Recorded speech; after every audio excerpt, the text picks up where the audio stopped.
احمد مجتبیٰ صلی اللہ تعالیٰ علیہ وآلہ وسلم کی بارگاہ اقدس میں ہدیہ درود و سلام بصد ادب و احترام عرض کرنے کے بعد، معزز محتشم حاضرین و سامعین، السلام علیکم ورحمۃ اللہ وبرکاتہ۔ اللہ کریم کے فضل و توفیق سے اور اس کے پیارے حبیب صلی اللہ تعالیٰ علیہ وآلہ وسلم کی نگاہ رحمت اور شفقت کے طفیل نماز جمعہ کی حاضری کی سعادت حاصل ہو رہی ہے۔ محرم الحرام شریف کے مہینے میں نے عرض کیا تھا کہ ایک جمعہ پر حضرت سلطان العارفین سلطان باہو رحمۃ اللہ تعالیٰ علیہ کی شان اقدس کے حوالے سے کچھ معروضات عرض کرنی ہیں۔ درمیان میں 2 جمعوں پر کچھ ضروری اور لازمی موضوعات کی وجہ سے وعدہ پورا نہ ہو سکا۔ آج ماہ سفر شریف ہے اور یہ مہینہ بھی اولیاء اللہ سے نسبت رکھتا ہے۔ اس پاکیزہ مہینے میں یہ سعادت نصیب ہو رہی ہے۔ آج انشاءاللہ العزیز اللہ تعالیٰ کے اس کامل فقیر کے حالات کے حوالے سے عرض کروں گا۔ دعا ہے رب ذوالجلال حق سچ بیان کر کے عمل کی توفیق عطا فرمائے۔ قرآن مقدس کی جو آیہ کریمہ تلاوت کی، اللہ کریم جل شانہ فرماتا ہے الا ان اولیاء اللہ لا خوف علیہم ولا ہم یحزنون، کہ اللہ کے جو دوست لوگ ہیں بروز قیامت ان پہ نہ کوئی خوف ہوگا نہ کوئی وہ غم زدہ ہوں گے۔ اس کی وجہ یہ ہے کہ جنہوں نے یہ دنیا اللہ تبارک و تعالیٰ کی یاد میں گزاری، اللہ سے دوستی اور محبت لگانے میں گزاری، وہ لوگ آخرت کے اندر لازمی بات ہے کامیاب ہوں گے۔ اور پھر آخرت کے وقت جس وقت قیامت کا دن ہوگا، کافروں کو تو اس وقت پریشانی ہوگی، لیکن رب والے جو ہیں وہ اس دن پریشان نہیں ہوں گے اور نہ ہی ان پر قیامت کا یا حالات کا کوئی خوف وغیرہ طاری ہوگا۔ ولی کون ہوتا ہے اس پر ہمارا الگ موضوعات ہیں، لیکن آج جس قرآن کی آیت کو پڑھا، اللہ نے خود 2 مین چیزیں اس کے اندر بیان کی، ولی کی نشانیاں کی۔ فرمایا الذین آمنوا وکانوا یتقون۔ سب سے پہلی چیز ہے کہ وہ شخص ایمان والا ہو۔ بے ایمان کبھی ولی نہیں ہو سکتا۔ جس کے پاس ایمان ہو وہ کبھی اللہ کا یار نہیں ہو سکتا، اللہ کا دوست نہیں ہو سکتا۔ دوسری چیز ہے کہ ایمان کے بعد وہ بچتا ہو۔ یتقون کا معنی بچتا ہو، پرہیز کرنے والا ہو۔ کس سے؟ اب یہاں بچنے کے لحاظ سے کوئی 1-2 چیزیں نہیں، یہاں پورا ایک نصاب ہے جس سے بچتا ہو۔ شرک کرنے سے بچتا ہو، اللہ کا شریک نہ ٹھہرائے کسی کو، اور ہر وہ کام جو اللہ اور اس کے رسول صلی اللہ علیہ وسلم کی نافرمانی ہے اس سے بچتا ہو۔ جس میں یہ 2 چیزیں ہوں وہ اللہ کا ولی ہے، چاہے وہ کسی سجادہ پہ بیٹھا ہو چاہے نہ بھی بیٹھا ہو، وہ اللہ کا کامل ولی ہے۔ اور یہ دونوں نشانیاں ابھی ہم جب تذکرہ آپ کا چھیڑیں گے تو آپ دیکھنا کہ حضرت سلطان العارفین سلطان باہو رحمۃ اللہ تعالیٰ علیہ کے اندر کس طرح کامل طریقے کے ساتھ پائی جاتی ہیں۔ سلطان العارفین حضرت سلطان باہو رحمۃ اللہ تعالیٰ علیہ آوان برادری میں سے تھے اور قطب شاہی آوان تھے۔ آوان برادری جو بھی ہے وہ حضرت علی المرتضیٰ شیر خدا رضی اللہ تعالیٰ عنہ کی اولاد پاک سے آ رہی ہے۔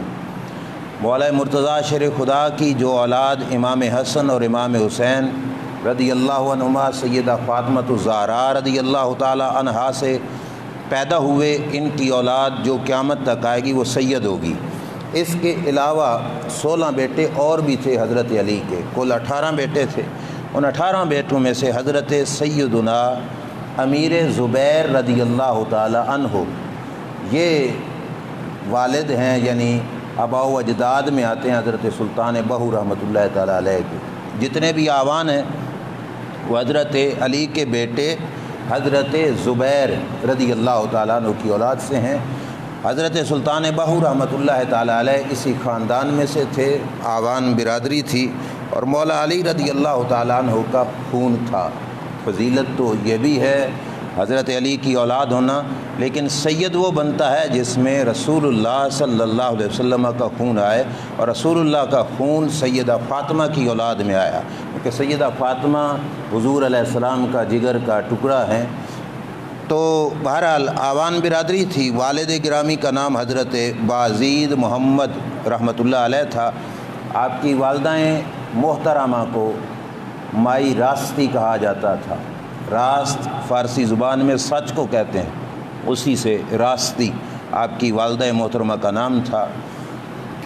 دہلی کے اندر یہ دونوں حضرات یعنی آپ کے والدین کریمین رہائش پذیر تھے۔ والد گرامی سرکاری ملازم تھے، سرکاری عہدے پر فائز تھے اور ملازمت کیا کرتے تھے، لیکن والدہ محترمہ شروع سے ہی رب والی تھیں، اللہ تعالیٰ کے ساتھ ربط تعلق، محبت پیار کا، پرہیزگاری کا ربط تعلق، یہ آپ کی والدہ محترمہ کے حصے میں آیا۔ دن رات اللہ تعالیٰ کی یاد میں رہنا اور اللہ تعالیٰ کے ذکر میں، اذکار میں اپنی زندگی گزارنا، یہ آپ کی والدہ محترمہ کا شروع سے طریقہ تھا۔ والدہ محترمہ جو تھیں، آپ کے والد گرامی نے جب ان کے حالات کو دیکھا تو دل میں خیال آیا کہ میں دنیا کے کاموں میں مصروف ہوں اور بیوی میری ہر وقت رب رب کرتی ہے، تو کیوں نہ میں بھی دنیا چھوڑوں اور اسی راہ پہ میں بھی آ جاؤں۔ اور یہ مالک کریم کا کرم ہوتا ہے، جس گھر میں کوئی نیک ہو تو اگر نیکی اس کی کامل درجے کی ہو نا تو کسی کو کہنا نہیں پڑتا، اس کی نیکی کا اثر خود بخود دوسروں تک پہنچتا ہے۔ آپ کی والدہ محترمہ مائی راستی پاک چونکہ پرہیزگاری، دینداری، اللہ کی حب میں مستغرق تھیں، تو اس کا اثر ہوا۔ تو والد گرامی نے سوچا میں کیوں دنیا داری میں ہوں، چھوڑو دنیا کو۔ جس وقت رب کے ساتھ تعلق جڑتا ہے نا، پھر بندے کو نہ برادری یاد رہتی ہے، نہ خاندان یاد رہتا ہے، نہ زمینیں یاد رہتی ہیں، نہ اپنا گھر یاد رہتا ہے۔ گھر سے سواری رہی اور سون پری آپ کی گھوڑی مبارک کا نام تھا، اس پہ بیٹھے اور نکل پڑے، ملازمت چھوڑ دی، سب کچھ چھوڑ دیا، نکل پڑے کہ میں کہیں جا کے اللہ کی یاد میں مصروف ہوتا ہوں۔ سرکاری ملازم ہونے کی وجہ سے اس وقت کی جو گورنمنٹ تھی انہوں نے آپ کی تلاش شروع کر دی، ادھر ادھر علاقوں میں آپ کا حلیہ مبارک لکھوا دیا کہ یہ شخص یہاں پہ آئے یا جہاں پہ آئے ملے تو بتانا۔ آپ چلتے چلتے چونکہ کوئی اور کام نہیں جانتے تھے تو ملتان شریف پہنچے، تو جو شہر کا مین گیٹ تھا، دروازہ تھا، پرانے وقتوں میں شہر کے ارد گرد بہت بڑی دیوار اور پھر آس پاس دروازے ہوتے تھے، اس پہ پہنچے تو دروازے کا جو نگران تھا اس کے پاس آپ کا حلیہ مبارک لکھا ہوا تھا، وہ پچھلی گورنمنٹ نے نا لکھایا ہوا تھا، تو اس نے آپ کو پکڑ کر ملتان شہر کے حاکم کے پاس پہنچایا اور کہا کہ یہ وہ شخص ہے جو اس علاقے کے بادشاہ نے، دلی والوں نے بھیجا ہے کہ یہ ان کا سرکاری ملازم تھا۔ حضرت سلطان العارفین رحمۃ اللہ تعالی علیہ جس وقت ملتان شہر کے حاکم کے پاس پہنچے تو اس نے آپ کے سامنے نا ملازمت کی پیشکش کی۔ وہ سمجھ گیا کہ کوئی دیانتدار خاص بندہ ہے جس کے پیچھے پچھلی لوگ بھی پڑے ہیں، ظاہری بات ہے برا بندہ ہو اپنی ملازمت چھوڑے تو لوگ پیچھے تو نہیں آتے، اچھا ہو تو لوگ پیچھا کرتے ہیں، تو اس نے سوچا کہ چلو میں ان کو اپنے پاس کام پہ رکھتا ہوں۔ لیکن اب چونکہ مولا کی یاد آپ کے بدن میں آ چکی تھی اور اللہ کی محبت پیار دنیا سے بے تعلقی آپ کے وجود مبارک میں تھی، تو جب اس نے پیشکش کی تو آپ نے کیا فرمایا؟ فرمایا ملازمت کروں گا پر میری 3 شرطیں ہیں۔ اب یہ اللہ والے اور اللہ کے ساتھ تعلق رکھنے والے کا انداز دیکھو کیا ہے۔ سب سے پہلے نمبر پر یہ آپ نے شرط بیان کی، فرمایا میں مکان علیحدہ لوں گا، بالکل جہاں پہ میں فقط اکیلا رہوں گا، سب کے ساتھ مل کر نہیں، میرا الگ کوارٹر ہو، الگ جگہ ہو۔ کیوں؟ وجہ یہ تھی کہ آپ نے رب رب کرنی تھی، اللہ کی یاد کرنی تھی، تو یہ چاہتے تھے کہ دوستوں ساتھیوں یا دوسرے لوگوں میں بیٹھنے کی وجہ سے وقت برباد ہوگا، تو میں الگ جا کے رہوں جہاں پہ بالکل کوئی نہ ہو، تو میں اپنا وقت اللہ کی یاد میں گزاروں۔ ایک شرط۔ نمبر 2 فرمایا کہ میں اپنے اوپر کسی کو حاکم نہیں مانوں گا اور کسی کی فرما برداری نہیں کروں گا۔ کیوں؟ کیونکہ میں اپنا حاکم میں رب کو مانتا ہوں۔ اب یہ ملازمت بھی کرنی ہو اور جن کی ملازمت کرنی ہو ان کو کہا جائے کہ میں کسی کا آرڈر نہیں مانوں گا، یہ بہت بڑی بات تھی، لیکن حضرت نے کہا۔ اور تیسرا کیا کہا تھا؟ فرمایا میں کسی کو سلام بھی نہیں دوں گا، میں کسی کے ساتھ سلام نہیں لوں گا۔ اس وقت چونکہ اس قسم کا دور تھا تو آپ نے یہ 3 شرطیں رکھ کر کہا کہ مجھے اپنی لیے رکھنا ہے تو رکھ لو۔ اب چونکہ سمجھانے کے لیے میں لفظ ملازمت استعمال کر رہا ہوں، جس کا تعلق رب سے ہو جائے نا وہ کسی غیر کا پھر ملازم نہیں رہتا، پھر زمانہ اس کا نوکر ہوتا ہے، وہ کسی کا نوکر نہیں ہوتا۔ آپ نے وہاں پہ اپنا کام شروع کر دیا، 2 آنے آپ کی تنخواہ مقرر ہوئی، کام کاج آپ نے شروع کیا، اور یہ شرط تو آپ نے پہلے رکھی تھی، علیحدہ رہوں گا اور کسی کی فرما برداری نہیں کروں گا کیونکہ میں مولا کا فرما بردار ہوں۔ اچانک اس دوران جب باہر کے لوگوں کو یہ پتہ چلا، حکومت کو، کہ ہمارا بندہ تو ادھر ہے، تو انہوں کی دشمنی پیدا ہو گئی ملتان کے حاکم کے ساتھ۔ فورٹ عباس کا جو علاقہ ہے، یہاں پہ ایک شہر ہے مروٹ علاقے کا جو راجہ تھا اس کو راجہ مروٹ ہی کہا جاتا تھا، اسی کے نام سے علاقہ بنا۔ اس نے حملے کا سوچ لیا کہ میں ملتان کے حاکم پہ حملہ کرتا ہوں اور اس کو قتل کروں گا، اس کو ماروں گا۔ اب یہ جو تھا ملتان شہر کا حاکم، اس نے اس کے مقابلے کے لیے کچھ سوچ و بچار شروع کی۔ سوچ و بچار ہونے لگی تو اب کسی میں یہ جرت نہیں تھی کہ آپ کے والد گرامی کو بھی بلائیں کہ تم بھی یہ کام کرو، کیونکہ آپ نے فرمایا تھا میں کسی کی فرما برداری نہیں کروں گا۔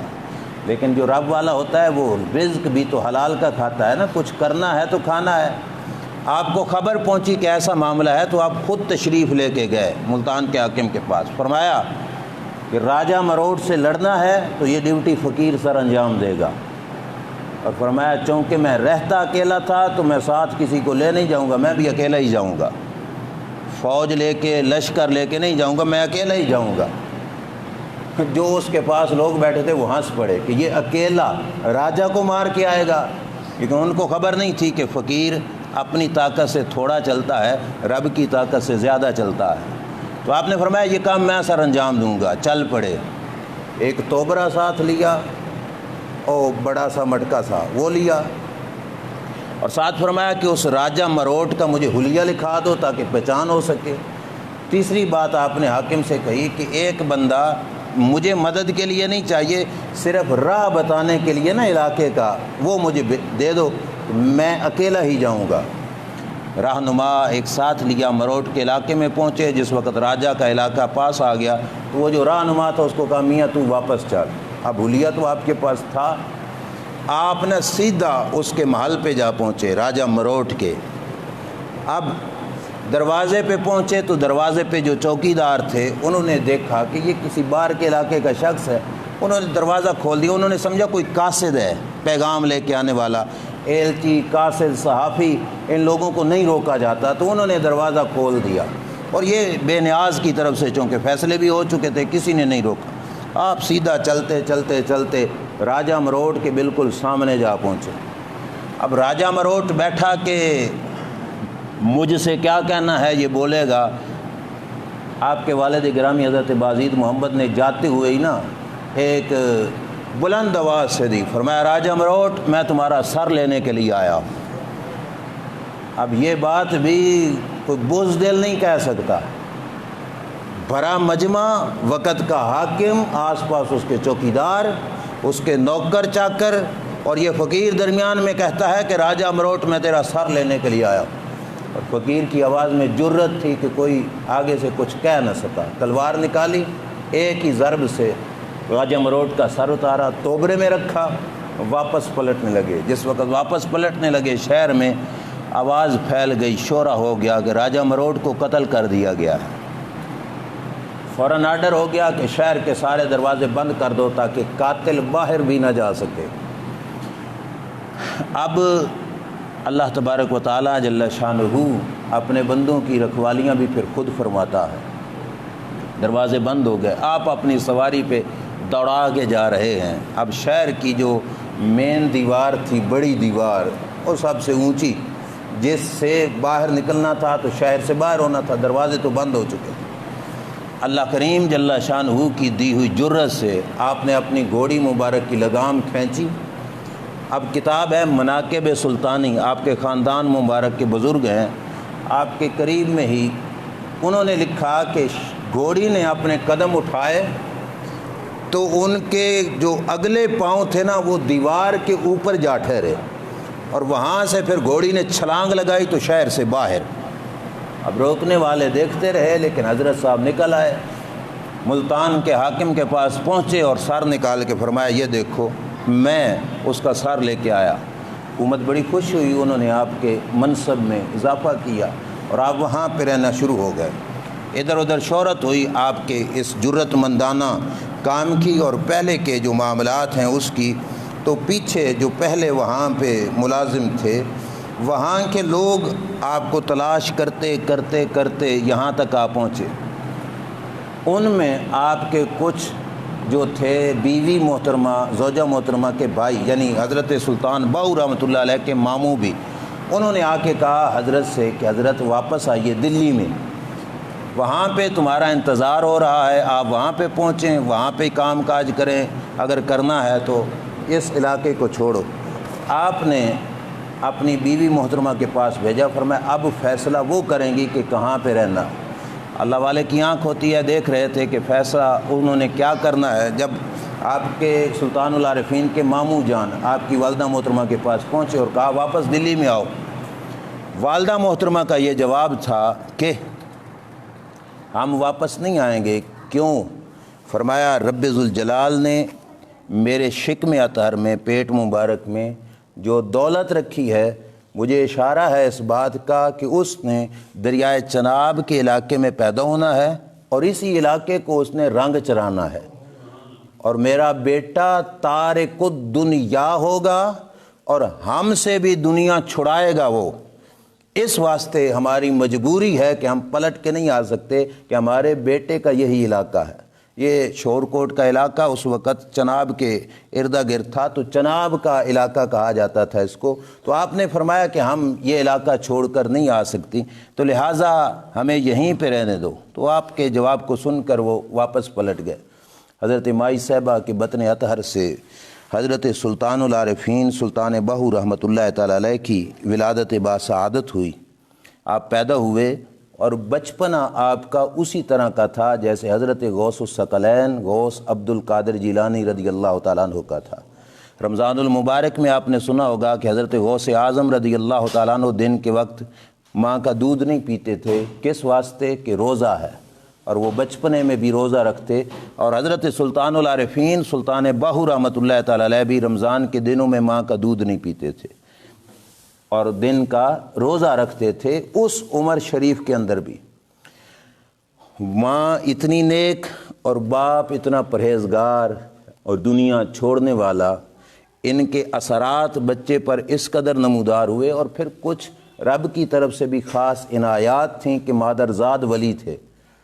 بچپنے میں چھوٹی عمر میں جس زمانے میں بچے عام گلیوں میں کھیلتے کودتے ہیں پھرتے ہیں، آپ نے گھر سے نکلنا، اور حالت یہ تھی کہ اس علاقے میں جو بھی غیر مسلم رہتا، بچپنے کی حالت میں بھی آپ کی نگاہ کسی ہندو پہ پڑتی تو وہ کلمہ پڑھ جاتا تھا۔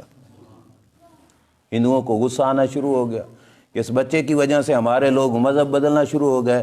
تو ہندوؤں کا ایک گروہ آپ کے والد گرامی حضرت بازید محمد رحمۃ اللہ علیہ کے پاس حاضر ہوئے۔ انہوں نے کہا حضرت آپ سے ایک کام ہے، اور کام یہ ہے کہ آپ اپنے بیٹے کو پابند کیجئے اس بات کا کہ جس وقت اس نے باہر نکلنا ہو شہر میں اعلان کرایا جائے۔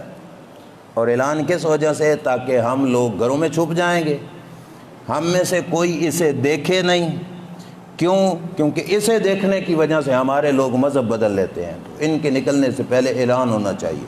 شور کوٹ کے علاقے میں باقاعدہ یہ رسم بن گئی تھی کہ آپ کے نکلنے سے پہلے اعلان کرایا جاتا تاکہ آپ باہر نکلیں۔ اور یہ جو فیض تھا، کرامت تھی، اور آپ کی یہ شان تھی۔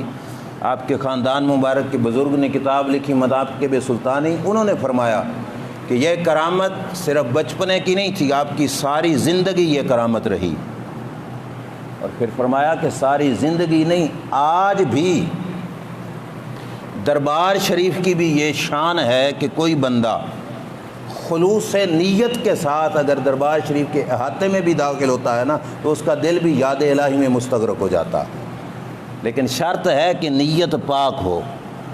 یوں تو مسجد میں بھی ہر کوئی آ جاتا ہے، نیتیں مختلف ہوتی ہیں، صاف نیت رکھ کر انہوں نے لکھا کہ جو وہاں پہ بھی جاتا ہے اس کا دل بھی رب رب کرنا شروع کر دیتا ہے۔ تو بہرحال یہ کرامت تھی آپ کی۔ اور پھر نوبت یہاں تک تھی کہ حضرت سلطان العارفین رحمۃ اللہ تعالیٰ علیہ ایک دفعہ تشریف فرما تھے، درمیان میں وہ حکیم کی بات ہے، میں اس طرف نہیں جاتا چونکہ وقت تھوڑا ہے، وہ چونکہ مشہور ہے کہ آپ کا قارورہ مبارک پیشاب کا دیکھ کر ہندو حکیم نے بھی کلمہ پڑھا تو اشارہ کر دیا۔ بہرحال آگے میں اصل بات کی طرف آتا ہوں۔ ابھی آپ جوانی کی عمر میں تھے کہ شور کوٹ کے علاقے میں بیٹھے تو ایک شخص گھوڑی پہ سوار ہو کر نورانی چہرے والا آپ کے پاس آیا اور کہا کہ آؤ بیٹھو میرے ساتھ سواری پر۔ تو آپ نے فرمایا پہلے بتاؤ تم ہو کون؟ انہوں نے فرمایا کہ پہلے میرے ساتھ بیٹھو پھر میں بتاؤں گا میں کون ہوں۔ آپ اٹھے اس کے ساتھ بیٹھے، تو جب بیٹھے تو انہوں نے فرمایا کہ میں تیرا باپ علی المرتضیٰ ہوں رضی اللہ تعالی عنہ، اور فرمایا کہ میں اللہ کے رسول صلی اللہ علیہ وسلم کے حکم سے آیا ہوں، اللہ کے رسول نے آرڈر دیا ہے کہ آپ کو بلا کے لاؤ۔ اور سلطان العارفین فرمایا کرتے تھے کہ یہ بات میرے خواب کی نہیں تھی، میں جاگ رہا تھا، جاگتے ہوئے یہ معاملہ ہوا کہ مولا علی مجھے سواری پہ بٹھا کے گئے، حضور انور صلی اللہ علیہ وسلم کے دربار اقدس میں ہم پہنچے، وہاں پہ چاروں خلفاء بیٹھے تھے، حضرت ابو بکر، حضرت عمر، حضرت عثمان، حضرت علی المرتضیٰ رضی اللہ تعالی عنہم، اور سیدنا حسنین کریمین رضی اللہ تعالیٰ عنہما بھی وہاں پہ بیٹھے۔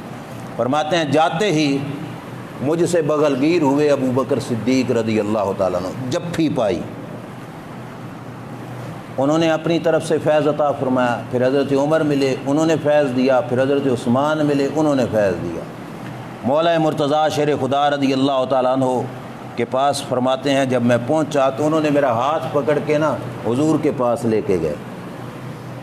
آپ فرماتے ہیں میں سمجھا کہ شاید حضور مجھے ملائیں گے حضرت علی سے، لیکن معاملہ کچھ اور ہوا کہ جب میں بارگاہ نبوت میں پہنچا تو اللہ کے رسول صلی اللہ علیہ وسلم نے یوں دونوں ہاتھ میرے آگے کیے، میں نے حضور کے دونوں ہاتھوں کو پکڑا اور حضور کے دست اقدس پہ بیعت کی۔ فرماتے ہیں جس وقت میں نے حضور کے ہاتھوں کو پکڑا تو سرکار نے فرمایا پڑھ لا الہ الا اللہ محمد الرسول اللہ صلی اللہ علیہ وسلم۔ تیرا میرا پڑھنا اور ہے، فقیر کا پڑھنا اور ہے، پھر رب کے نبی کا پڑھانا اور ہے۔ فرماتے ہیں سرکار نے ہاتھ پکڑ کے جب کلمہ پڑھایا نا تو فرماتے ہیں کہ مجھے اوپر وہ چیزیں بھی روشن ہو گئیں جو بالکل روشن نہیں تھی، حجابات اٹھ گئے، پردے ہٹ گئے، میرے ذہن کو دل کو رب ذوالجلال نے کشادگی عطا فرمائی۔ علوم حضرت سلطان العارفین نے باقاعدہ طور پہ کسی مدرسے میں جا کے نہیں پڑھا تھا، اللہ تعالیٰ کی یہ عطا ہوتی ہے کہ کسی کو کہیں جا کے پڑھنا پڑتا ہے اور کسی کو کسی کے پاس نہیں جانا پڑتا، رب اپنی کامل قدرت سے ہی عطا فرما دیتا۔ علم وہاں سے اللہ کے رسول صلی اللہ علیہ وسلم نے عطا فرما دیا۔ اور آپ اپنے آپ کو لکھا کرتے تھے تلمیذ الرحمن، کہ میں رب کا شاگرد ہوں، اللہ کا شاگرد اس طرح کہ جیسے نبی علیہ السلام نے کسی کے پاس نہیں پڑھا، اللہ نے ڈائریکٹ علم حضور کو عطا فرمایا، اور اسی طرح اللہ نے حضور کے واسطے سے سلطان العارفین کو علم عطا فرما دیا۔ لیکن ایک بات ذہن میں رکھنا، علم آیا اگرچہ باقاعدہ کتابیں جا کے یا مدرسے میں نہیں پڑھا، لیکن علم ملا، کیونکہ جاہل ولی نہیں ہو سکتا، بے علم کبھی اللہ کا ولی نہیں ہو سکتا۔ اور یہ بات حضرت سلطان العارفین خود فرمایا کرتے تھے کہ علم باج کرے فقیری کافر مرے دیوانہ ہو۔ میں بے علم اور جاہل فقیر بن کے بیٹھے گا تو بے ایمان ہو کے مرے گا۔ تو علم آپ کو ملا، لیکن دربار مصطفیٰ صلی اللہ علیہ وآلہ وسلم سے فرماتے ہیں میرے حجابات اٹھ گئے، میری نگاہ دور تک پہنچ گئی۔ حسنین کریمین بیٹھے تھے، ان کو حضور نے آرڈر دیا، فرمایا کہ اس کو پکڑو اور غوث اعظم حضرت غوث عبد القادر جیلانی کے سپرد کر دو۔ آپ کی آمد سے کئی 100 سال پہلے غوث اعظم وصال فرما چکے تھے، لیکن سلطان العارفین فرماتے ہیں کہ میں نے دیکھا حضور کی بارگاہ میں غوث پاک بھی بیٹھے ہوئے تھے، اور غوث پاک کو سپردگی سلطان باہو کی حسنین کریمین نے کی، ان کے سپرد کر دیا۔ اور حضرت سلطان العارفین رحمۃ اللہ تعالی علیہ فرماتے ہیں اس سپردگی کے بعد مولا علی نے مجھے سواری پہ بٹھایا اور واپس شور کوٹ جہاں پہ میں بیٹھا تھا وہیں پہ چھوڑ گئے۔ کمی تو کوئی نہیں رہ گئی تھی، بہت کچھ مل چکا تھا۔ جن کو معراج اس طرح کی نصیب ہو کہ جاگتے ہوئے حضور کا دیدار ہو جائے، اس سے بڑھ کر اور کیا چاہیے تھا۔ لیکن گھر پہنچے، گھر میں رہتے رہتے شادیاں کیں، 4 شادیاں آپ نے فرمائیں، 4 بیویاں تھیں آپ کی۔ اب ماں اللہ والی تھی نا، تو ماں نے بیٹے کو کہا بیٹے تجھے رب نے اس لیے نہیں پیدا کیا کہ عورتیں اکٹھی کرتا رہے، ویسے شادی کرنا کوئی گناہ بھی نہیں تھا، 4 کرنے میں بھی کوئی حرج نہیں تھی، کہ لیکن ماں ایک راہ پہ لگانا چاہتی تھی۔ آپ نے فرمایا اماں جان پھر مجھے رب نے کس لیے پیدا کیا؟ تو کہا رب نے اپنی معرفت کے لیے تجھے پیدا کیا ہے، رب کی پہچان حاصل کر بیٹا۔ تو آپ نے عرض کیا اماں جان پھر رب کی معرفت کیسے حاصل ہو؟ تو انہوں نے کہا بیٹا کسی کامل شیخ کا مرید بن، کسی کامل بزرگ کا مرید بن، رب کی معرفت تجھے اس طریقے سے حاصل ہوگی۔ اب سلطان العارفین رحمۃ اللہ تعالی چاہتے تھے کہ میری ماں کا سبق بھی تو لوگوں تک پہنچے نا، ورنہ آپ کو جان تو نہیں تھے کہ ماں کیا کہنا چاہتی۔ لیکن آگے تھوڑا بات کو نہ بڑھانے کے لیے آپ نے کہا اماں جان میں اللہ کے رسول کے ہاتھوں پر بیعت ہو کے آیا ہوں، میں حضور صلی اللہ علیہ وسلم کا مرید ہوں، اور بیعت کیوں کروں؟ تو اماں جان نے کیا فرمایا؟ فرمایا بیٹا اللہ کی معرفت کے لیے نا ظاہری مرشد بھی ضروری ہے، ظاہری مرشد بھی پکڑ۔ امی جان کو سلطان العارفین کہنے لگے اماں پھر میرا کوئی اور نہیں، میرا تو ہی مرشد ہے۔ امی جان میرے آپ مرشد ہیں، مجھے آپ بیعت کیجئے، ہاتھ آگے کر دیا۔ اب یہ بات دل پہ رکھنا تاکہ کھوٹے کھرے پیروں کی وضاحت ہو جائے۔ اماں جان آپ کی کیا فرمانے لگی؟ بیٹا عورت کے لیے جائز نہیں کہ وہ کسی کو بیعت کرے، فرمایا عورت کے لیے جائز نہیں کہ وہ کسی کو مرید بنائے۔ اس شان کی مالکہ ماں فرماتی ہے کہ مجھے جائز نہیں کہ میں بیٹا تجھے بیعت کروں۔ اب بیٹا کوئی غیر محرم تھا، سبق دینا چاہتی تھیں، اور سبق دینے والے جن کا راہ پیچھے تعلق تار جڑی ہوئی ہو نا، وہ پیچھے سے سبق سیکھتے ہیں۔ اور سبق میں کیا پڑھا ہے؟ فرمایا بیٹا اگر عورت کے لیے بیعت کرنا جائز ہوتا تو اس کائنات کی افضل خاتون حسنین کریمین کے اماں جان بھی تو کسی کو مرید بناتی، اور سیدہ خاتون جنت بھی کسی کو بیعت کرتی۔ فرمایا بیٹا جب خاتون جنت نے کسی کو بیعت نہیں کیا تو تیری ماں راستی تجھے کیسے بیعت کرے؟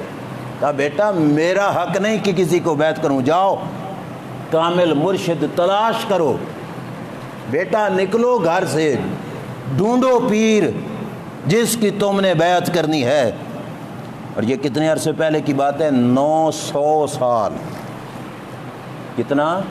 900 سال پہلے کی بات ہے۔ سلطان العارفین گھر سے نکل پڑے، کس کام کے لیے؟ مرشد ڈھونڈنے کے لیے۔ اب ہماری عوام نے یہ تو بقایا ہوتا ہے کہ مرشد کا ہونا ضروری ہے، اگلا سبق بھول جاتے ہیں۔ کتنا عرصہ پہلے کی بات ہے؟ 900 سال۔ لیکن سلطان العارفین کو مرشد ڈھونڈتے ڈھونڈتے 30 سال لگ گئے۔ کتنے؟ بولیے کتنے؟ ہاں 30 سال، 29 اور 30 سال اللہ کا یہ فقیر مرشد ڈھونڈتا رہا کہ میں کامل مرشد ڈھونڈوں۔ ہماری طرح تو نہیں نا، ہم یہ تو سوچ لیتے ہیں کہ بیعت کرنی ہے، لیکن ہم آج نکلے تو شام تک مرید ہو کے آ گئے، شام چھوڑو زور تک نکل کے مرید بن کے آ گئے۔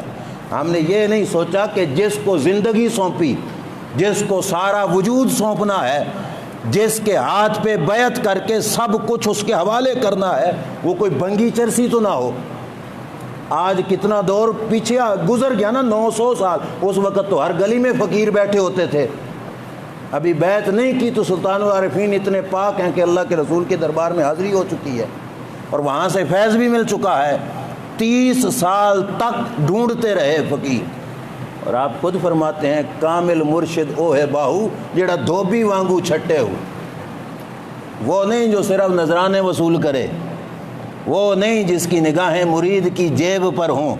دھوبی پتہ ہے کپڑے کو کیسے جھاڑتا ہے، میل نکالتا ہے، فرمایا کامل مرشد وہ ہے جو مرید کی جھاڑ کر کے اندر سے دنیا کا میل نکالتا ہے۔ فرمایا کامل فقیر ایسے ہوتا ہے۔ 30 سال ڈھونڈا، آج سے 900 سال پہلے دریائے راوی کے کنارے پھر رہے تھے تو کسی نے بتایا کہ عراق کے علاقے بغداد میں ایک بزرگ رہتے ہیں جن کو کہتے ہیں حضرت حبیب اللہ شاہ رحمۃ اللہ علیہ، قادری سید بھی ہیں حبیب اللہ شاہ، کامل ہیں۔ ذرا آپ وہاں پہ پہنچیے، جس نے کچھ لینا ہو نا اسے وقت بھی لگتا ہے اور مشکلیں بھی اٹھانی پڑتی ہیں۔ ہم نے تو کبھی 2 دن بھی نہیں نا صرف کیے کہ کوئی فقیر ڈھونڈیں جس سے کچھ لینا ہو۔ ہم نے گھر کی واشنگ مشین لینی ہو تو اس کے لیے 4 چکر بازار کے لگا لیتے ہیں کہ آج اس مکینک سے ملا، آج اس مکینک سے ملا، آج اس مکینک سے ملا، کون سی کمپنی اچھی ہے، کون سی چیز اچھی ہے۔ لیکن پیر ڈھونڈنے کے لیے ہم نے کبھی سفر نہیں کیا۔ ہم نے کہا چلو جو محلے میں آیا چاہے کچھ بھی ہو، ہاتھوں میں ہاتھ دو، مرید ہو جاؤ، کیونکہ ہم نے مریدی کا مقصد یہ سمجھا ہے کہ پیر سے فقط تویز لینے ہیں، دم کرانے ہیں، یہ مقصد نہیں۔ مقصد ہے اللہ کی معرفت لینا، رب کی پہچان لینا۔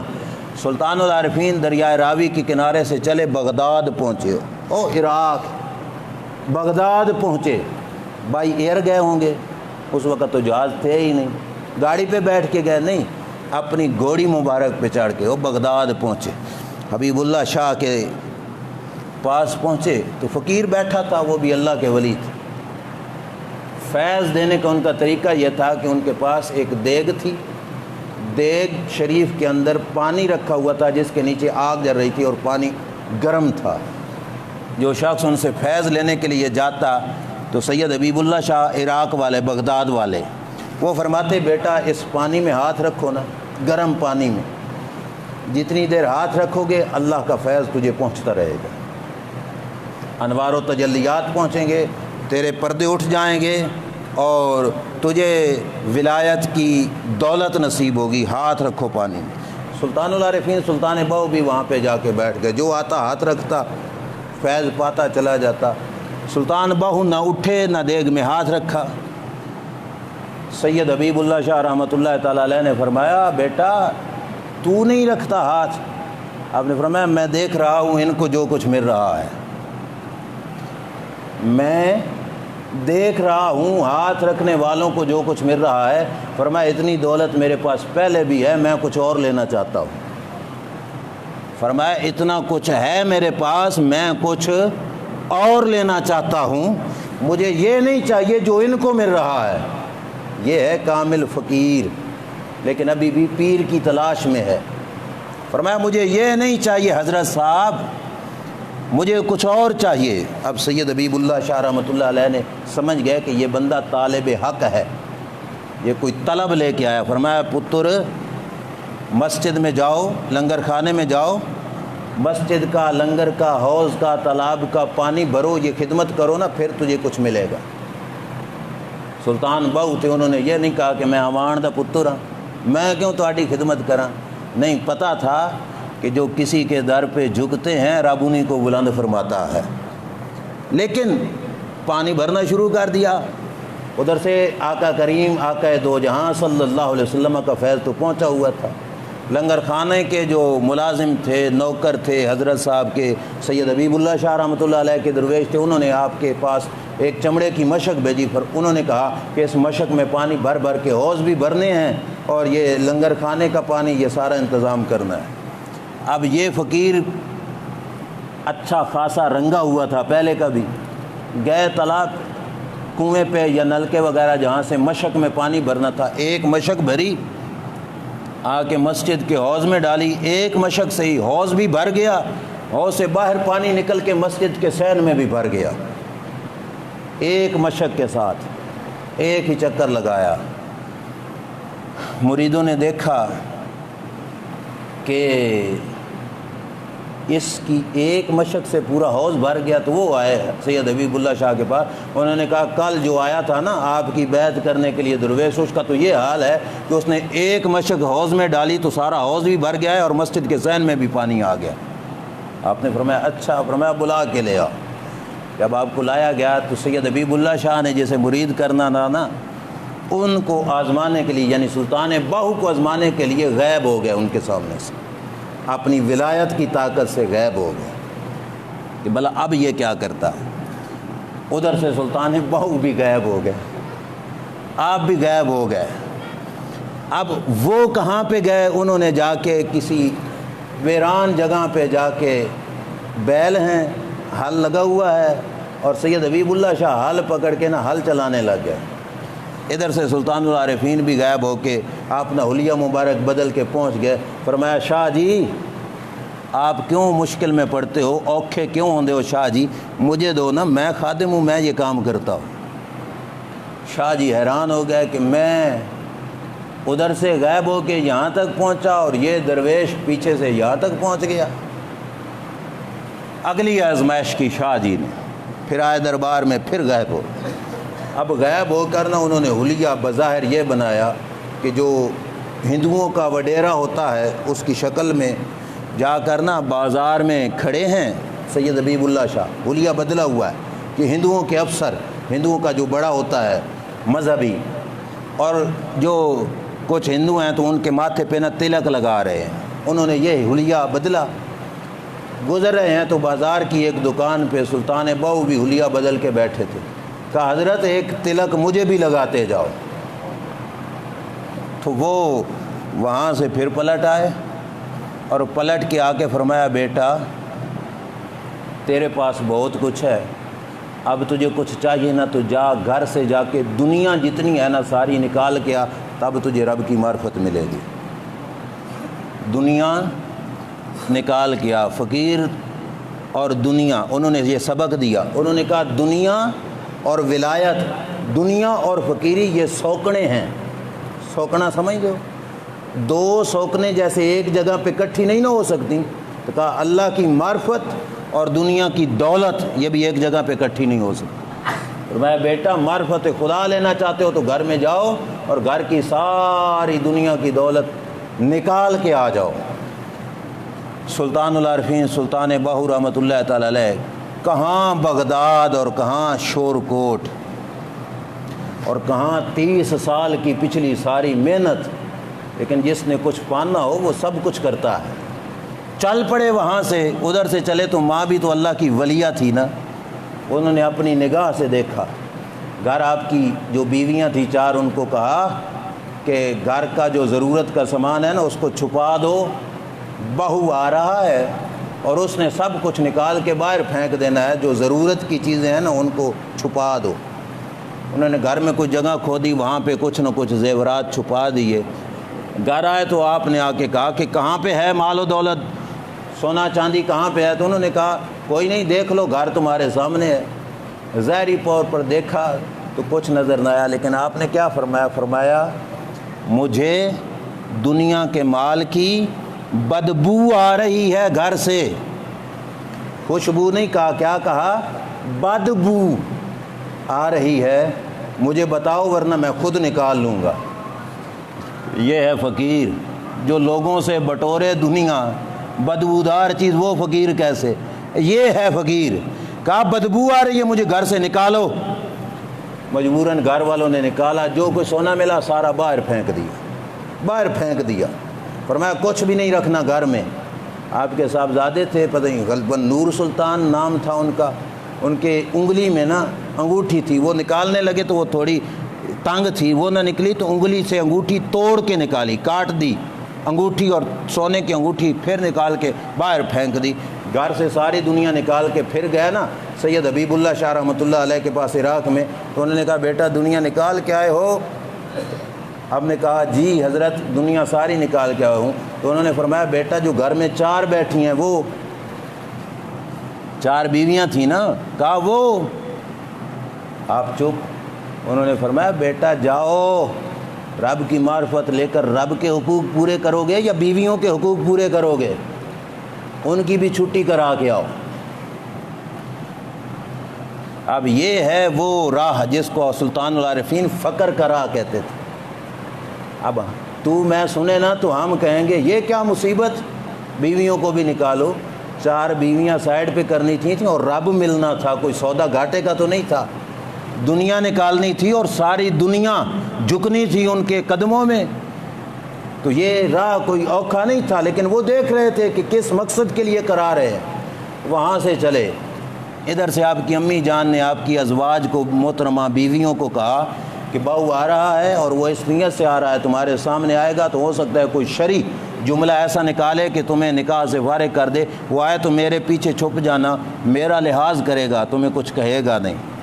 انہوں نے ولایت کی آنکھ سے دیکھ لیا کہ کس مقصد کے لیے آئے، واپس آئے بیویوں کو طلاق دینے کے لیے کہ بیویوں کو بھی فارغ کرتا ہوں۔ آگے سے والدہ محترمہ بھی تو اللہ کی ولیہ تھیں، اور انہوں نے پھر اپنے بیٹے کو راہ راست پہ بھی تو چلانا بھی تو تھا۔ جب بیویوں کے پاس آئے تو آتے ہی پوچھا بیویاں کہاں ہیں، تو والدہ محترمہ نے بتایا یہاں ہیں۔ تو والدہ نے پوچھا کیوں، تو کہا میں تو اس مقصد کے لیے آئے ہوں، شیخ نے کہا ہے، اماں تو نے خود کہا تھا نا پیر پکڑ، تو پیر نے کہا ہے جس کی میں بیعت کرنا چاہتا ہوں، ابھی بیعت ہوئی نہیں تھی، ابھی تو وہ راستے طے کرا رہے تھے نا شیخ صاحب، کہا اس نے کہا ہے بیویوں کو نکال کے آؤ تب تجھے کچھ ملے گا۔ فرمایا بیٹا اس نے اس لیے کہا تھا نا کہ اللہ کے حقوق پورے کرے گا یا بیویوں کے حقوق پورے کرے گا۔ ماں نے کہا بیٹا میں تیری بیویوں کو کہتی ہوں یہ اپنے حقوق تجھے معاف کر دیتی ہیں، اپنے سارے حقوق تجھے موج کر، جاؤ ان کی فکر نہ کرنا، رب کا بن جا، رب کے حقوق ادا کر، یہ تجھے اپنے حقوق معاف کریں گی، قیامت کے دن پوچھیں گی نہیں کہ ہمارا حق کیوں نہیں ادا کیا۔ کہا طلاق نہ دو بیٹا، انہوں نے تجھے سارے حقوق معاف کیے، 4 بیویوں نے حقوق معاف کر دیے۔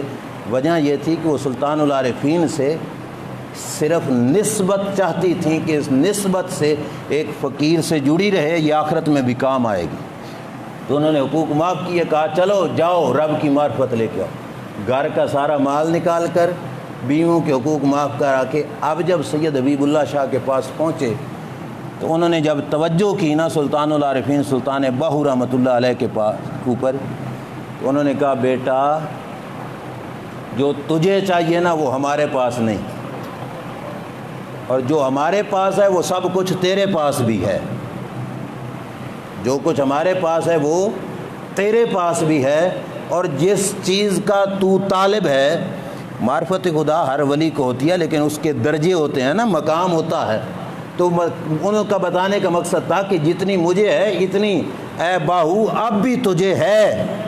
کہا تیرا جو نصیبہ ہے نا وہ میرے پاس نہیں، کہیں اور جاؤ۔ اب ہمارے جیسا کوئی ہوتا تو وہ کہتا ہے گھر بھی خالی کرا کے بیویوں سے بھی تعلق توڑوا کے اب کہتے ہو اور جاؤ، لیکن نہیں، ان کو سچی طلب تھی۔ کہا حضرت کہاں جاؤں، تو انہوں نے فرمایا بیٹا میری نگاہ ولایت دیکھ رہی ہے، جس فیض کا تو تلاش کرنے والا ہے وہ فیض تجھے دلی کی سرزمین سے ملے گا۔ وہاں پہ ایک بزرگ ہیں حضرت عبد الرحمن القادری دہلوی القادری رحمۃ اللہ تعالی علیہ، بیٹا اب تو ان کے پاس جا۔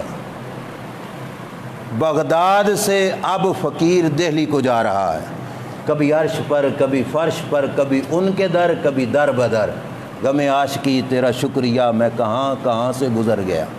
یہ سفر عشق کی راہیں کرا رہی ہے۔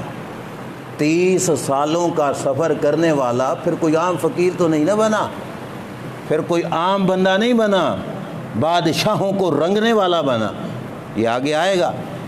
آپ نے کچھ نہیں کہا، نہ کوئی بے ادبی کی، نہ ان کی کوئی گستاخی کی، نہ کوئی اور لفظ بولا، بلکہ شیخ نے کہا نا حبیب اللہ شاہ نے کہ تم دہلی میں جاؤ، وہاں پہ ایک فقیر ہے، تیرے مقدر کا حصہ مجھے لگتا ہے اس کے پاس ملے۔ عراق سے چل پڑے دہلی کی طرف۔ وقت ہو چکا ہے، انشاءاللہ العزیز اس سے آگے آئندہ جمعہ پہ اگلا حصہ اس کا عرض کروں گا۔ اللہ کی بارگاہ میں دعا ہے رب کریم جل وعلا شانہ ہماری حاضری اپنے دربار اقدس میں قبول و منظور فرمائے، ان پاک لوگوں کی غلامی، ان کی محبت اور ان سے نقش قدم پہ اللہ چلنے کی توفیق عطا فرمائے۔ وآخر دعوایا ان الحمد للہ رب العالمین۔